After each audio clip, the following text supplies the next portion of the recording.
In this session, we are looking at how to test a prophetic word. And this is very important because, unfortunately, not every prophecy is correct. Not every prophecy is from God. People do make mistakes. And there are also false prophets out there who are prophesying by another spirit. And so it's important, therefore, that we test prophetic words. And I want to share with you 4 key points regarding this important area of testing. Now, the first question to ask is, does the prophecy lead you away from God? In the Old Testament, if a prophet told the Israelites to go and to worship another god, that prophet was considered a false prophet.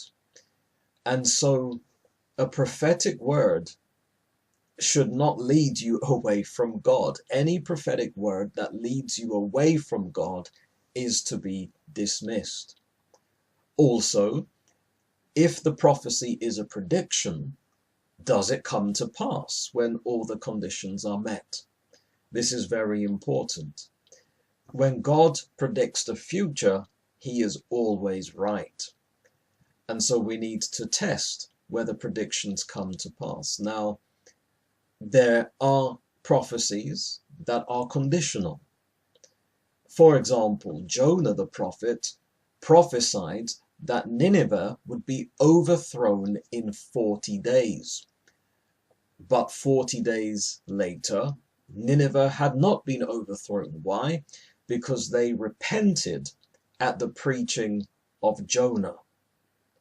And so the judgment that was prophesied on them was averted because of their repentance. And it stands to reason, therefore, that also a prophecy of blessing can be averted by people's disobedience.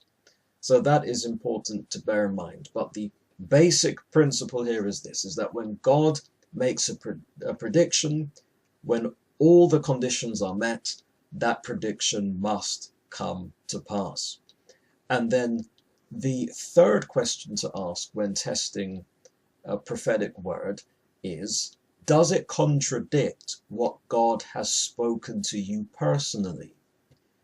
In 1 Kings 13, there was a man of God whom God had instructed not to eat bread or drink water in a certain place. Unfortunately, there was another prophet, an older man, in that place who lied to the man of God and said that an angel had told him that he could eat bread and drink water in his house. And regretfully, that man of God believed him, and as a result was judged. He was killed by a lion on his way back. And so we must make sure that any prophecy we hear does not contradict what God has personally spoken to us. And then the fourth check is this: does it contradict the Bible?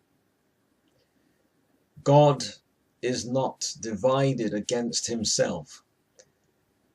The same God who inspired Scripture is the same God who wants to speak through us and wants to speak to us. And so we need to make sure that whatever prophetic word we are hearing, that it doesn't contradict the Bible. Now, it's important to point out that what God speaks to us may contradict our own understanding of the Bible, because our own understanding is not perfect. But it certainly will not contradict the clear statements of God's word. And so we need to make sure that any prophecy we receive is in harmony with Scripture. So those 4 tests again. Does the prophecy lead you away from God? Does the prophecy come to pass when all the conditions are met? Does it contradict what God has spoken to you personally? And does it contradict what is written in the Bible?